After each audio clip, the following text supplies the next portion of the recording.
عليكم ورحمة الله وبركاته أعزائي المتابعين. النهاردة هنقول لك على نصيحة للناس اللي هي يعني بتميل لحب الظهور وبتحب تعمل لنفسها شو.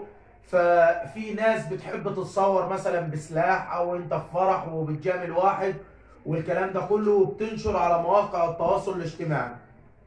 النهاردة المادة 66 عقوبات بتقول إن أنت بتحط نفسك تحت طائلة القانون في مدة حبس بتبدأ من 6 شهور وممكن توصل لسنتين، وغرامة 10,000 جنيه. ده في حالة كمان ايه؟ لو السلاح اللي انت عارضه ده سلاح مرخص.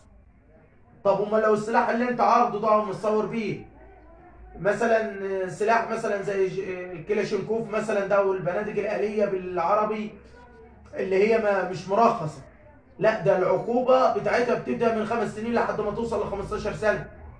فلو انت عايز تعمل لنفسك شو من الناس اللي عندها حب الظهور والكلام ده كله، بلاش تيجي في الدايرة دي عشان ما تحطش نفسك تحت طائلة القانون. انتظرونا في فيديو جديد ومع